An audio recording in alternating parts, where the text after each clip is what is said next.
Hi viewers, இன்னைக்கு நம்ம இந்த வீடியோல பார்க்க போற விஷயம் என்னன்னு கேட்டீங்கன்னா 8000 mAh கொண்ட பெரிய பேட்டரி கொண்ட ஒரு போன் வரப்போகுது. அந்த போன் என்ன மாதிரியான ஸ்பெசிபிகேஷன் வரப்போகுது, அது எந்த பிராண்ட்ல இருந்து வரப்போகுது, எப்ப லான்ச் பண்ண போறாங்க, அது என்ன பிரைஸ்க்கு லான்ச் பண்ண போறாங்க, எல்லாத்தையுமே கம்ப்ளீட்டா நம்ம அனலைஸ் பண்ண போறோம். அது என்னன்றது தெரிஞ்சுக்கிறதுக்கு முன்னாடி நீங்க நம்ம சேனலை சப்ஸ்கிரைப் பண்ணிங்க. இதே போல இன்ட்ரெஸ்டா டெக்கரேட்டிவ் கண்டென்ட் பாக்குற உங்க ஃப்ரெண்ட்ஸ்க்கு இந்த வீடியோ ஷேர் பண்ணி விட்டுட்டு தொடர்ந்து பாருங்க. ஃபர்ஸ்ட் நம்ம அந்த போன் என்னன்றது தெரிஞ்சுக்கலாம், அது எந்த பிராண்டோட தெரிஞ்சுக்கலாம். ஃபர்ஸ்ட் அந்த போன் என்ன பிராண்டோடன்னு கேட்டீங்கன்னா, அதுக்கு முன்னாடி நாங்க ஸ்கிரீன்ல காமிக்கிறேன். இந்த ஸ்கிரீன்ல காமிக்கிற இதே போன் தான், அதாவது ஐக்யூ தரப்புல இருந்து ZN சீரிஸ்ல ZN டர்போ பிளஸ் அப்படின்ற ஒரு போன் வரப்போகுது.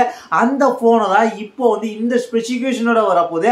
அந்த போன்ல வேற என்னென்ன மாதிரியான ஸ்பெசிபிகேஷன் இருக்குன்றத தெரிஞ்சுக்கலாம். இந்த போனை பொறுத்த வரைக்கும் டிஸ்பிளே பொறுத்த வரைக்கும் 6.7 இன்ச் கொண்ட ஃபுல் HD பிளஸ் டிஸ்பிளே கொடுக்குறாங்க. 1.5K ரெசல்யூஷனோட வரப்போகுது. அது மட்டும் இல்லாம 144 Hz ரெஃப்ரெஷ் ரேட்டோட வரப்போகுது. இதுல பாத்தீங்கன்னா 4000 nits பீக் பிரைட்னஸ் கொடுக்குறாங்க.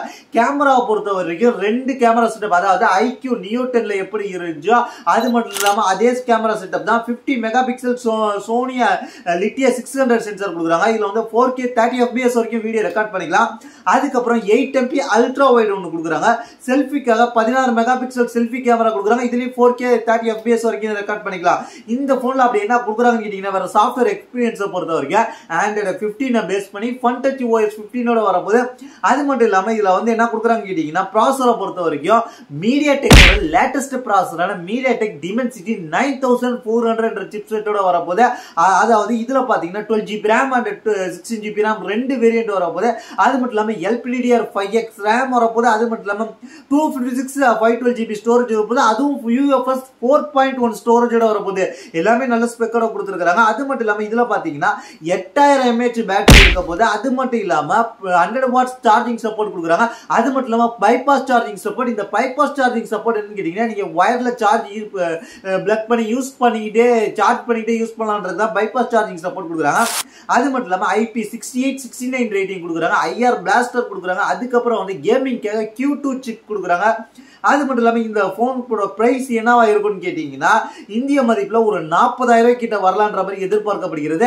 அது மட்டும் இல்லாம இது வந்து ஆகஸ்ட் மாசம் 7ஆம் தேதி சைனாவில லான்ச் பண்ண போறாங்க. ஒரு பெரிய இம்பாக்டை ஏற்படுத்த போது போன் பேட்டரியை பொறுத்த வரைக்கும் இப்போ எக்கச்சக்கமான எல்லாருமே பேட்டரி முக்கியத்துவம் கொடுத்துக்கிட்டு போனோட கேமரா கோட்டை விட்டுறாங்க. இந்த போன் எப்படி வருதுன்றத பொறுத்து தான் பார்க்கணும். 8000 mAhன்றது ஒரு பெரிய மேசிவான அப்கிரேட். அதுக்கப்புறம் நம்ம இந்த வருஷம் எண்டில் பார்க்கலாம் 9000 mAh கூட வரதுக்கு வாய்ப்பு இருக்கு. இப்போதைக்கு வந்திருக்க டீட்டெயில் இதுதான். இதை பத்தி உங்களோட கருத்து கீழே உள்ள கமெண்ட்ஸ் பண்ணுங்க. இதே போல இன்ட்ரெஸ்டா டெக்னிக்கல் கண்டென்ட் தெரிஞ்சுக்கிறதுக்கு நம்ம சேனலை சப்ஸ்கிரைப் பண்ணி ஃபாலோ பண்ணி வச்சுங்க. அது மட்டும் இல்லாம என்ன பர்சனலா கான்டாக்ட் பண்ணி நீங்க ட்விட்டர் இருக்கு, இன்ஸ்டாகிராம் இருக்கு, ஃபாலோ பண்ணிட்டு DM பண்ணீங்கன்னா கண்டிப்பா ரிப்ளை வரும். தேங்க்ஸ் ஃபார் வாட்சிங்.